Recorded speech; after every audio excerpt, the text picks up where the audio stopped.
Hello students, last video में हमने देखा रेस्पिरेटरी सिस्टम से रेस्पिरेशन और ब्रीथिंग में क्या फ़र्क है वो हमने अच्छे से समझ लिया है। अभी यहाँ पे रेस्पिरेटरी सिस्टम हम देख रहे हैं कि कैसे हम ब्रेथ इन और ब्रेथ आउट करते हैं, तो ऑक्सीजन और कार्बन डाइऑक्साइड का एक्सचेंज कैसे होता है वो हम यहाँ पे ये मैकेनिज्म से करेंगे। तो जब भी हम ब्रेथ इन करते हैं, मतलब हम एयर इनहेल करने जाते हैं, तो ये वाला जो हमारा नाक है उसे हम नेजल कैविटी कहते हैं।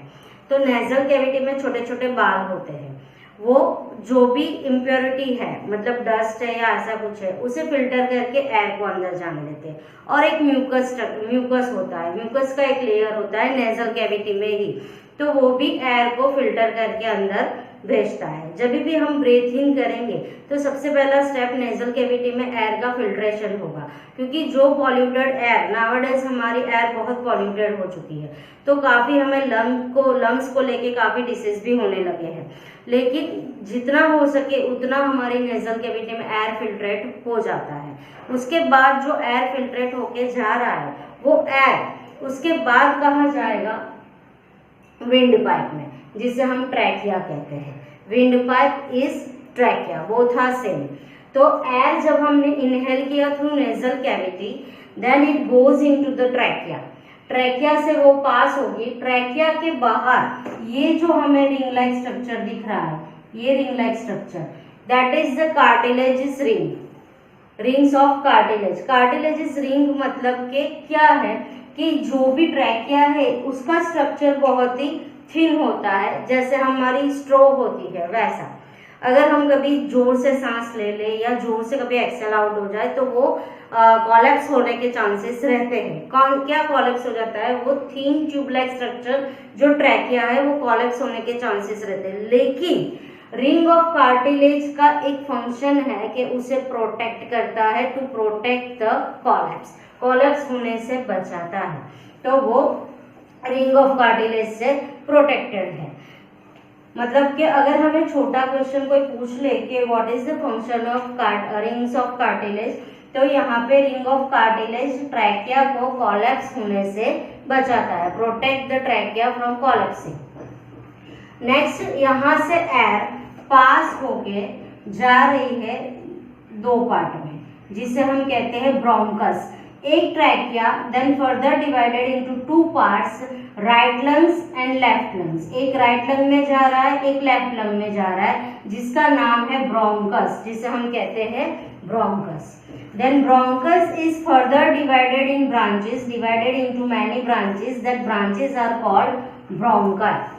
Bronchus are further divided into branches, that is called bronchi, and later on bronchi are further divided into branches. Network like structure होता है, बहुत पूरा नेटवर्क लाइक स्ट्रक्चर बना के लंग्स में फैल चुके हैं, 3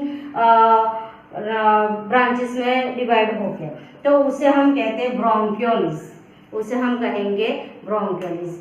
तो अगेन देख लो, जब भी नेजल कैविटी से एयर आती है वो air then pass into the trachea, trachea से वो एयर जाती है ब्रोंकस में, that bronchus are divided into 2 parts, right lungs में और लेफ्ट लंग्स में।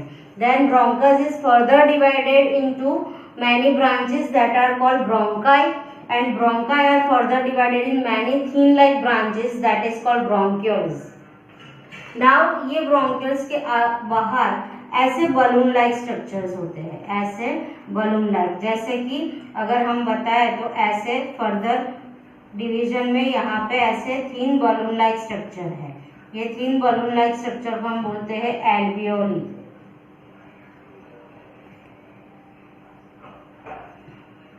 एल्वियोली, तो ये एल्वियोली मेन फंक्शन एल्वियोली का है, बहुत ही थिन होते हैं और बलून लाइक स्ट्रक्चर है। तो इनका फंक्शन है, ये ही करते हैं exchange of gases, exchange of gases होता है थ्रू एल्वियोली। मेन एल्वियोली में exchange of gases. What exchange of gases? जो ब्रेथ इन में हम O2 लेते हैं और ब्रेथ आउट में CO2 आउट करते हैं, that is exchange of gases. वो एक्सचेंज ऑफ गैसेस मेनली कहाँ पे होता है? एल्वियोली में। एल्वियोली में कैसे एक्सचेंज ऑफ गैसेस होता है वो हम आगे कर रहे हैं, लेकिन ये एल्वियोली का main function exchange of gases तो है ही, और ये थीन बलून लाइक स्ट्रक्चर है। लेकिन यहाँ पे ये क्यों होता है? क्योंकि ये बलून लाइक स्ट्रक्चर है जो सरफेस एरिया बढ़ाता है। इनका मेन काम है वो सरफेस एरिया बढ़ाता है ताकि वो एक्सचेंज ऑफ गैसेस पॉसिबल हो सके। इसका मैं थोड़ा मैग्निफिकेशन करके बताती हूँ कि ऐसा बलून लाइक स्ट्रक्चर होता है सपोज। तो यहाँ पे बलून लाइक स्ट्रक्चर ये एल्वियोला का स्ट्रक्चर है और यहाँ से पास होती है कैपिलरीज। कैपिलरीज पास होती है। कैपिलरीज में आता है CO2 वाला ब्लड, मतलब कि CO2 और ये पूरा भरा होता है O2 से, क्योंकि हमने जो एयर ऑक्सीजन इनहेल किया है वो यहाँ पे ट्रैकिया से, ब्रोंकस से, ब्रोंकाई से, ब्रोंक्यूलिस से एल्वियोली में जा चुका है, मतलब वो यहाँ पे आ चुका है। और कैपिलरीज से हमें मिलता है CO2 वाला ब्लड। तो CO2 वाला ब्लड यहाँ पे कैसे डिफ्यूजन होगा? एक्सचेंजेस कैसे होता है? Higher concentration to lower concentration जाता है डिफ्यूजन में। तो यहाँ पे O2 का कॉन्सेंट्रेशन ज्यादा है, यहाँ पे CO2 का कॉन्सेंट्रेशन ज्यादा है। तो ये जाएगा यहाँ पे और ये आएगा यहाँ पे। समझ आया कि O2 ट्रांसफर होगा कैपिलरीज में, कैपिलरी से CO2 ट्रांसफर होगा एल्वियोली में। तो यहाँ से अभी ये कैपिलरी में कौन सा ब्लड आ जाएगा? O2 गैस वाला ब्लड आ जाएगा, ऑक्सीजनेटेड ब्लड। और डीऑक्सीजनेटेड वाला ब्लड कहाँ चला गया? एल्वियोली में चला गया। समझ आया? देखो फिर से एल्वियोली मैग्नीफाइंग स्ट्रक्चर मैंने बताया है। जब भी हम इनहेल करते हैं ये O2 वाला ब्लड एल्वियोली में है, और कैपिलरीज से जो ब्लड आता है, हार्ट से जो आता है वो डीऑक्सीजनेटेड होता है और वो प्यूरिफिकेशन के लिए ही लंग्स में आता है, क्योंकि लंग उसे प्यूरिफाई करके डिफरेंट पार्ट तक पहुंचाएगा। तो हार्ट से जो ब्लड आ रहा है वो CO2 रिच ब्लड है, मतलब डीऑक्सीजनेटेड ब्लड है।